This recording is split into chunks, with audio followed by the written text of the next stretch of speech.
The funeral director set down her pen when Dana said I'd ignored Grandma's wishes. My cousin Dana picked the funeral planning meeting to imply I had bulldozed my grandmother's last wishes. Grandma Joan died on a Tuesday after a short hospital stay. She was organized enough to pre-plan her funeral years ago, then update it last fall after cemetery fees changed, and she got tired of people treating burial like a morality test.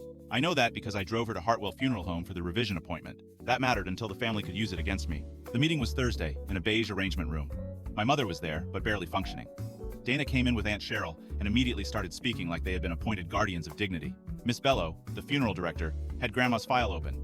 We were supposed to finalize music, obituary wording, and the lunch count for Saturday. Instead, Dana said she needed clarity before anything became irreversible. Then she looked at me and said Grandma had always wanted burial beside Grandpa and a church service with public visitation. And if that was no longer happening, she wanted to know why I had pushed everyone toward cremation so fast. My mother flinched. Aunt Cheryl added that I had been the one handling papers lately and maybe convenience had started steering decisions. Dana said some people stop understanding what matters once costs get involved. That landed how she wanted it to. Cheap, rushed, heartless. I said I was not steering anything. Grandma changed the plan herself in October.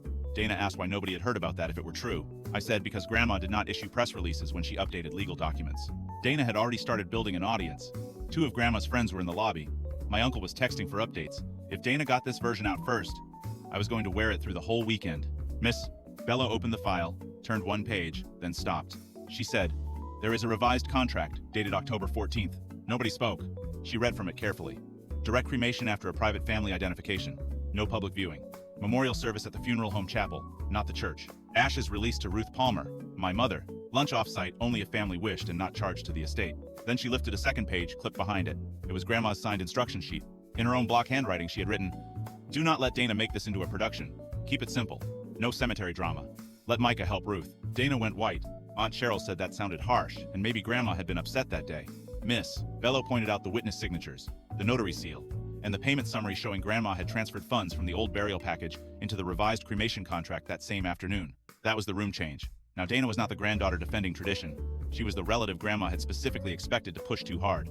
My mother finally looked up and asked Dana why she had spent 2 days telling people I was rushing her mother's funeral when Grandma had put the decision in writing. Dana said she was only trying to protect what she thought Joan wanted. I asked why that protection required accusing me before anyone read the file. Nobody answered that.